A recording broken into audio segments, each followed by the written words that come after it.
President, I rise once again to call this chamber to wake up to the threat of climate change, and in this particular case to say about the Paris Agreement, and to say in chorus with literally millions of Americans, we're still in.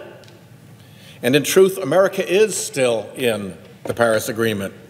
When you look at the states that are still in and will honor their commitments, when you look at the cities that are still in and will honor their commitments, when you look at the companies and the universities that are still in, it is the vast majority of the entire American economy.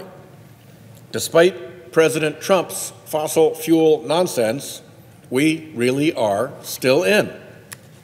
Last week, I traveled to Madrid with Speaker Pelosi and a delegation of House committee chairs and climate leaders for the UN Conference of the Parties, what's called the COP, to support the Paris Agreement climate goals. The mood in Spain was optimistic. There was a somber confidence. The Trump administration, of course, has begun the process of withdrawing the United States from the Paris Climate Accord. That is an abandonment of our American tradition of international leadership and adherence to higher ideals. It is abandonment of our own national security imperatives and economic well-being.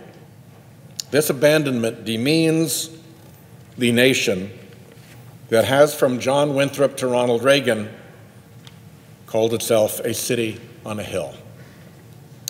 Our military well understands the national security imperative. Back in 2013, Admiral Samuel Locklear, the commander of United States forces in the Pacific, warned that upheaval related to climate change, and I'm quoting him here, is probably the most likely thing that is going to happen that will cripple the security environment. The most likely thing. He added, and I'm quoting again here, "You have the real potential here in the not too distant future of nations displaced by rising sea levels.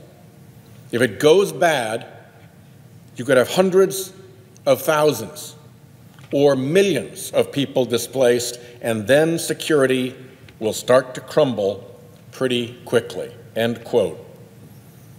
And that command is still concerned about it. Preparing for these risks was a centerpiece of a recent Indo-Pac Command Senate briefing I attended at headquarters in Hawaii. To understand the threat to our economy, we need only ask our government-backed mortgage institutions. Freddie Mac.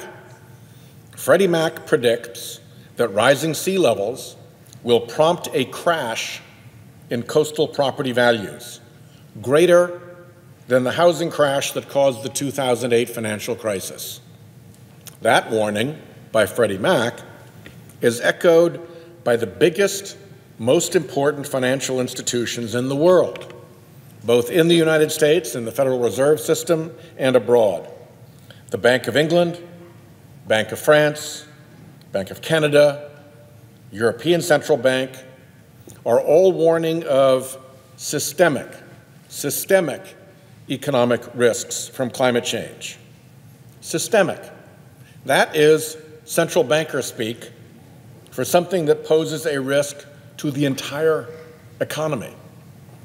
Perhaps from stranded fossil fuel assets when the market for fossil fuel dries up, perhaps from a coastal property values crash when flood risk becomes uninsurable and properties unmortgageable. So against this national security imperative and this economic threat, the Trump administration leaving the Paris Climate Accord is a historically dumb and destructive move, particularly from a guy, Trump, who 1 decade ago called climate change scientifically irrefutable. That's a quote. Scientifically irrefutable, and its consequences catastrophic and irreversible. That is a quote as well. The Pelosi delegation, here we are at the COP25, included powerful House chairmen like Chairman Pallone and Chairman Grijalva and Chairman Johnson and Chairman Castor, and of course, the most senior and influential Democrat in America, House Speaker Nancy Pelosi.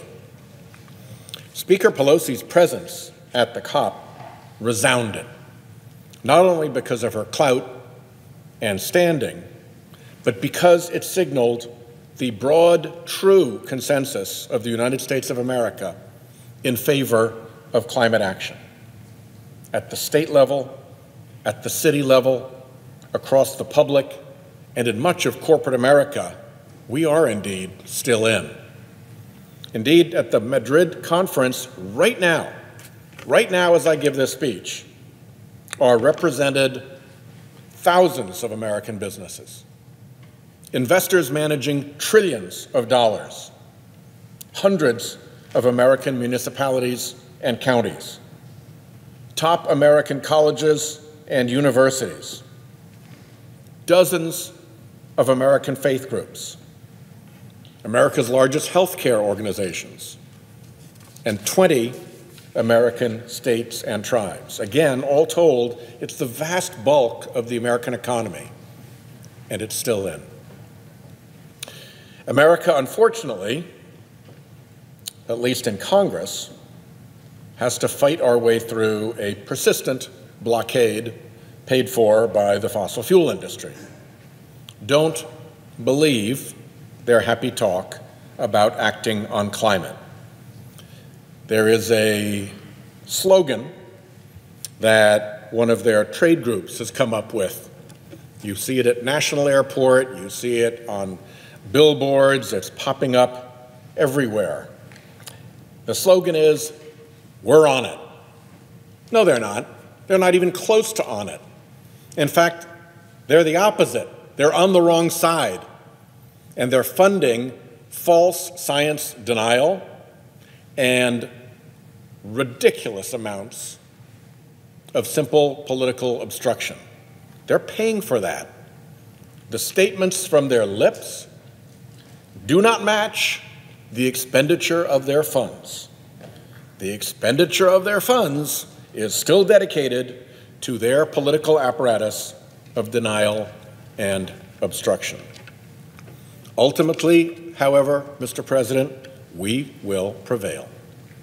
The America that the international community knows and counts on, the America of leadership, the America of progress, the America of confidence, the America of clean and green energy and innovation, that America will be back and will prevail. Our commitment to take action on the climate crisis is ironclad, said Speaker Pelosi in Madrid. It is. And soon enough, that commitment will topple the castle of fossil fuel-funded climate denial and obstruction that surrounds us today here in Congress. I thank the presiding officer. I yield the floor.